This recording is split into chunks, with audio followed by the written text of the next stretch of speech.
Hai guys, welcome to my channel CPNS Gaul bersama gua Eri Hakim. Channel ini membahas seputar tips dan trik untuk kalian agar kalian dapat lulus seleksi CPNS serta sharing pengalaman menarik gua selama mengikuti seleksi CPNS.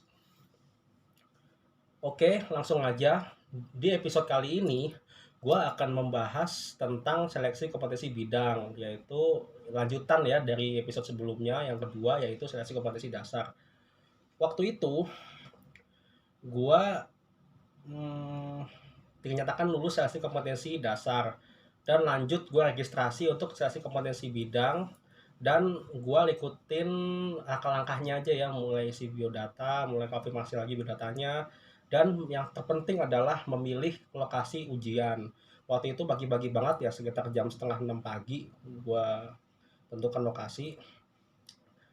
Gue sempat kepikiran pengen ikut di Korem Maulana Yusuf Banten di Serang waktu itu ya, atau di BKN PKN eh, Serang. Tapi karena mau pikirnya kejauhan daripada terlambat, ya udahlah gue milih di PKN Pusat karena domisili gue ada di Tangerang Selatan dan gue nggak harus jauh-jauh ke Serang gitu. Oke, dan gue menunggu sambil buka-buka materi ya, dan lagi-lagi gue uh, lebih malas daripada yang sebelumnya seperti itu. Gue sebelumnya itu belajar kan agak rajin gitu SKB karena gue nggak tahu materinya apa, dan di peraturan Menteri Pan FB ya ada edaran itu tentang seputar materi-materi yang akan keluar sesuai dengan formasi, dan gue hanya membaca di analisis komunikasi digital yaitu dasar-dasar tentang komputer dan jaringan digital. Jadi ya gue pinter-pinternya aja memprediksi kira-kira apa yang bakal keluar di CAT. Nah, dan hari ini gue pelajarin di uh, YouTube, gue pelajarin di browser, dan gue browsing-browsing ya mengenai cyber security, mengenai keamanan jaringan, mengenai TCP/IP, mengenai forensik digital itu sendiri, mulai dari proses akuisisi, forensik imaging, mengenai mm,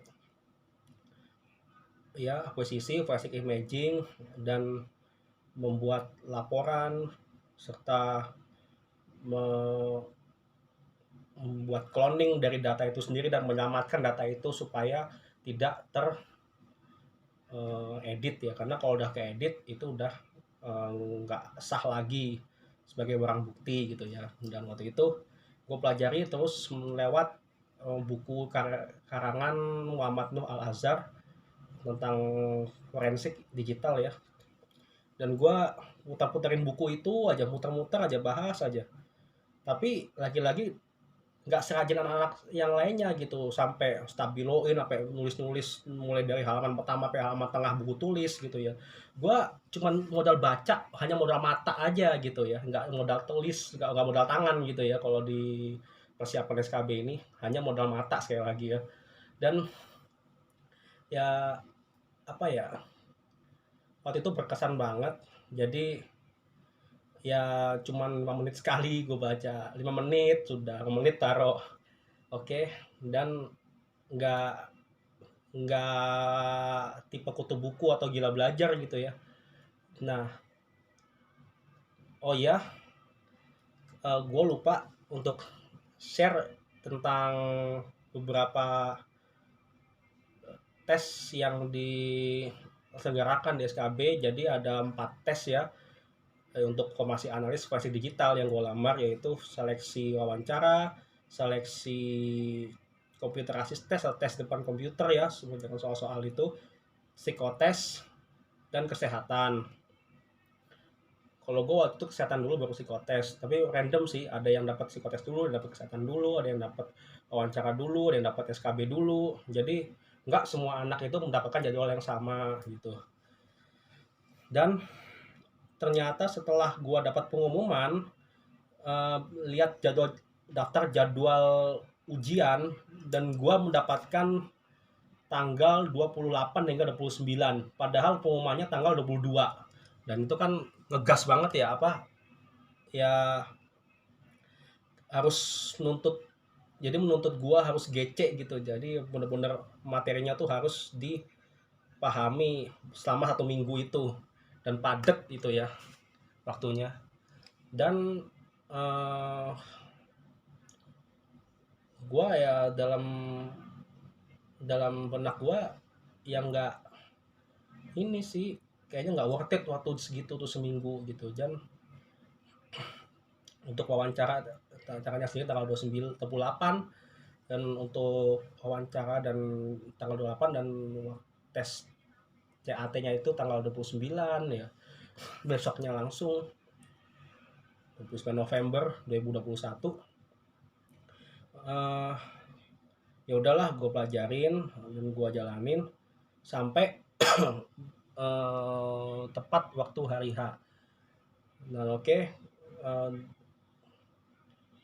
gue masuk ke wawancara ya. Jadi waktu itu gue dapet tes di Kejagung, Kejaksaan Agung. Dan pagi-pagi gue naik motor dari rumah di Ciputat langsung ke arah Kejagung di Bulungan. Dan kebetulan tuh bertepatan di sebelah sekolah SMA gue gitu. Jadi nggak bingung-bingung lah ya jalan mana yang harus gue lewatin gitu kan. Eh, jadi pikiran gue ya, gue harus berhasil lah, karena ini lokasinya kebetulan juga secara psikologis kan gimana ya, ini kan sebelah sekolah gua gitu, jadi ya harus mencetak kesan yang baik gitu. Jadi begitu gue datang ke lokasi, gue disambut oleh Kamdal, keamanan dalam dari Kejaksaan Agung. Dan gue dan setelah gue pakai motor, gue masih pakai jaket tuh, jaket hitam. Tiba-tiba Kamdal bilang, lepas ya jaketnya. Ya akhirnya gue lepas.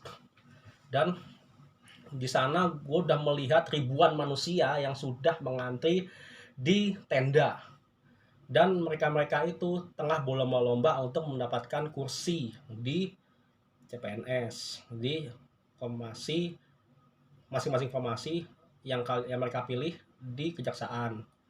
Dan seperti biasa ya, gue di sana duduk mulai dari jam 7 pagi hingga mulai registrasi jam setengah 11. Bayangkan banyaknya seperti apa, seperti kalian bisa bayangin lah pokoknya. Dan di sela-sela itu gue ngobrol-ngobrol, dan kebetulan ada yang tinggalnya di dekat kampus gue, mereka ada yang tinggal di Cirende, ada yang tinggal di Pamulang, bahkan ada yang jauh juga, ada yang dari Bekasi bahkan. Ya, gue sharing seputar pikiran, ada yang formasi cajak, ada yang formasi forensik digital, ada yang penata komputer, ada yang penata barang bukti, dan PDPP kalau nggak salah. Ya, gue ngobrol aja ya. Dan kebetulan ada bapak-bapak yang kebetulan sepertinya jaksa juga, bercerita kalau zaman dulu masuk jaksa itu gampang, dan sekarang ternyata lebih susah karena lebih transparan seperti itu ya. Jadi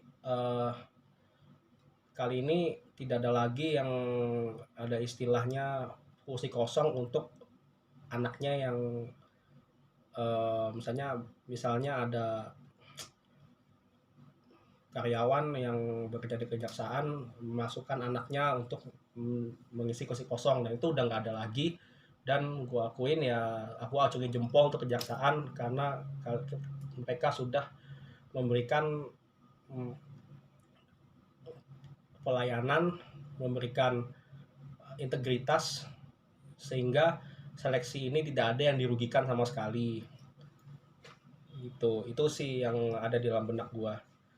Jadi tepat pukul 10.30 gua dipanggil untuk menyerahkan dokumen-dokumen, dan gue buka masker untuk mengidentifikasi wajah gue di webcam dan memberikan dokumen. Dan gue dibilang, gue ditanyain, kamu formasi apa? Aku analis formasi digital kak. Dibilang, wih keren gitu, keren ya. Gue sih dalam hati biasa aja ini karena gue emang pengen menghindar dari coding ya, namanya IT kan harus ngoding ya. Tapi kalau gue ingin menghindar dari coding gitu, makanya gue milih analis forensik digital, dan kebetulan job desk-nya atau tupoksi yang diberikan itu juga menarik gitu ya.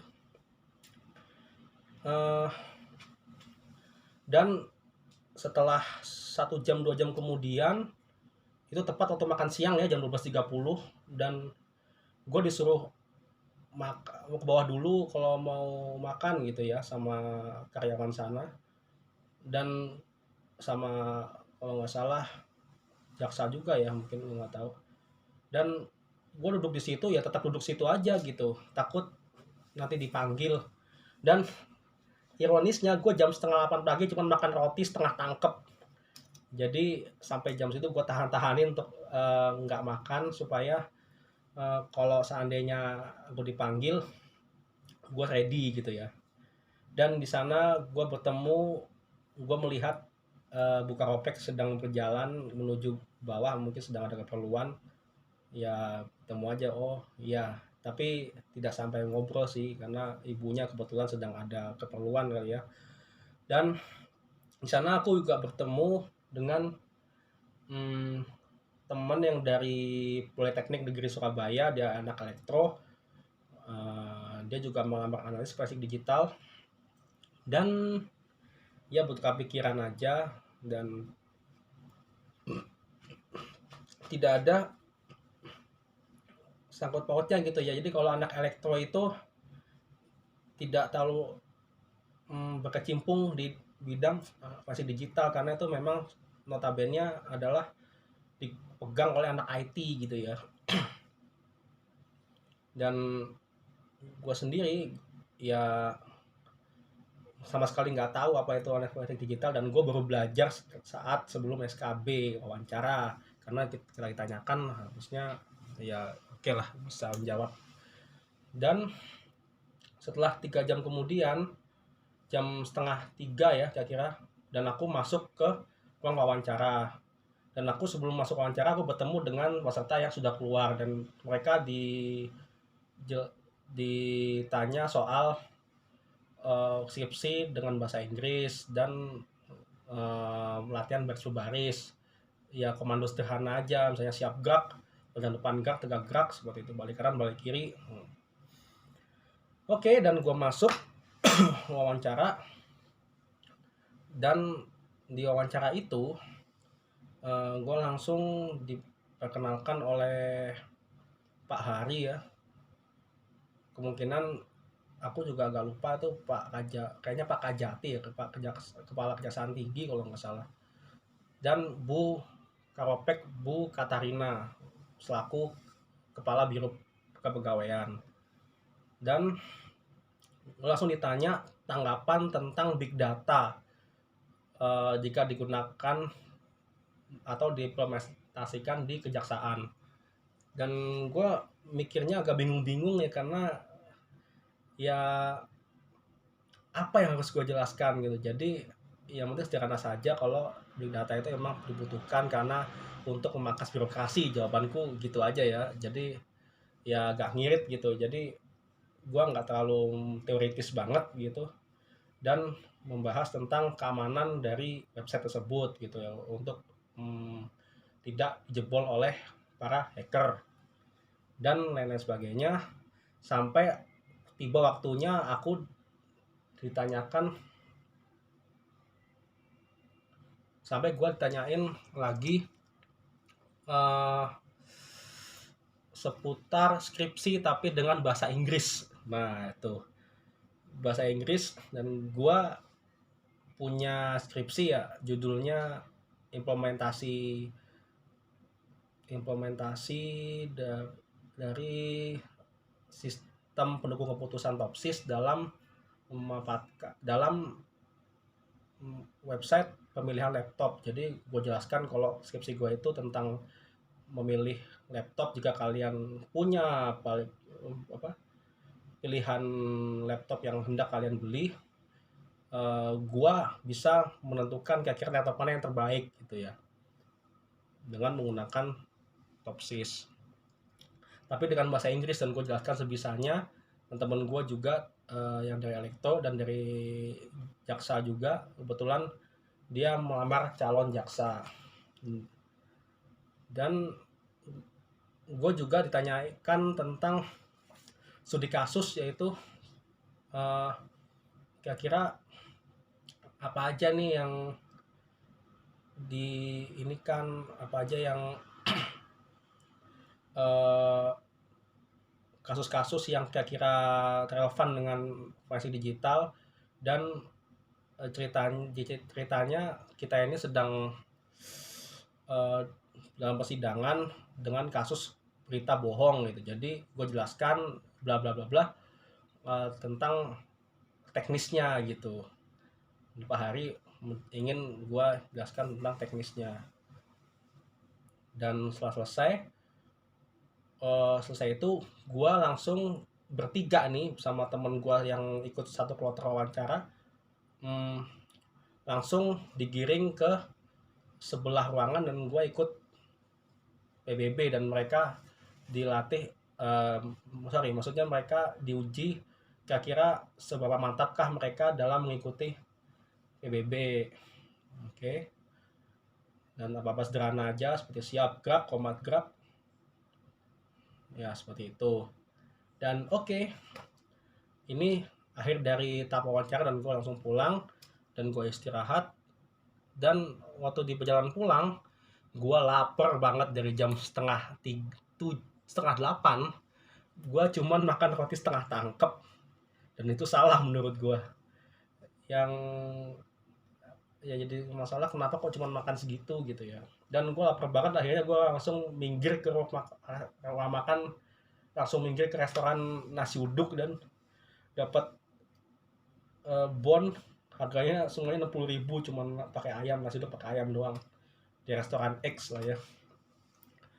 Dan ya apa lah, gue emang lapar, dan lanjut gue istirahat sampai rumah.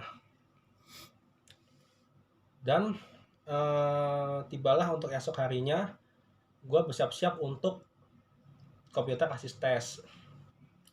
Komputer asis tes, gue ke BKN pusat, dan itu lagi-lagi banyak banget, dan gue dapat gelombang 2 yang mulai dari jam 11.30 kalau nggak salah. Gue disuruh screening badan, dan kemudian langsung cek kelengkapan dokumen, dan gue suruh duduk di tempat yang disediakan. Dan gue duduk paling belakang karena gue datangnya lebih lambat dari mereka. Dan yang paling depan registrasi seperti biasa, yang paling depan registrasi, dan yang selanjutnya menunggu hingga yang selesai registrasi. Yang registrasi itu maju ke depan, yang baris belakangnya maju ke depan, dan yang ke depan registrasi, demikian seterusnya sampai baris gua. Dan gua dipanggil registrasi. Waktu itu ya gua serahkan dokumen-dokumennya buat diperiksa ya. Ternyata alhamdulillah lengkap, dan langsung masuk ke ruang ujian. Dan waktu itu gue mau masuk ke locker, dompet gue ternyata lupa dimasukkan. Setelah diperiksa lagi, nih dompetnya belum nih gitu. Akhirnya gue balik lagi ke locker, dan gue taruh dompet gue gitu. Dan gue balik lagi, di screen oke, di cek badan, dan gue hanya modalkan pulpen waktu itu ya, pulpen dan kartu peserta. Oke, dan gue duduk di lantai 2, gue masuk ke ruangan dan duduk di tempat yang sediakan, dan gue duduk di situ. Jangan mengerjakan langsung gitu, jangan langsung mengerjakan soal, jadi tunggu aba-aba dari pengawasnya. Dan pengawasnya itu menyarankan gue jangan lepas masker ya, karena waktu itu emang tengah pandemi COVID ya, walaupun nggak se ekstrim tahun 2021 di bulan Juli ya, waktu itu kan bulan November, tapi tetap suruh nggak boleh lepas masker ya. Dan sambil menunggu gue mengingat-ingat materi yang gue pelajarin, dan setelah itu tibalah saatnya untuk mengisi nomor registrasi yang tadi diberikan di tempat registrasi dan nomor PIN-nya. Dan gue login, masuk, tunggu dan menunggu aba-aba dari pengawas untuk mengerjakan soal. Dan eh, setelah ada aba-aba mengerjakan soal, gue pun langsung mengerjakan. Dan ternyata soalnya itu benar-benar di luar yang gue pelajarin selama ini. Dan karena gue juga belajarnya agak malas-malesan, agak kurang, jadi ya sudah gue kerjakan seadanya dan seingatnya. Dan waktu itu ada soal yang mengenai undang-undang ITE, dan yang mengenai apa, struktur forensik dan lain-lain. Dan gue nggak akan share lebih detail ya mengenai soal-soalnya, karena ada aturan nggak boleh menjelaskan, nggak boleh membagikan FR gitu ya, karena gue nggak mau berdosa jariah gitu untuk memberikan bocoran gitu. Jadi gue mau share yang baik-baik aja ke kalian. Oke, sampai di sini dulu SKB, dan selanjutnya gue akan share tentang SKB psikotes dan kesehatan. Oke, jangan lupa like, komen, dan subscribe channel ini jika bermanfaat untuk kalian. Jangan lupa klik tombol loncengnya agar kalian tidak ketinggalan info menarik dari gua, serta bantu gua untuk mengembangkan channel ini supaya banyak yang berhasil mengikuti seleksi CPNS. Oke, good night everyone. See you next time.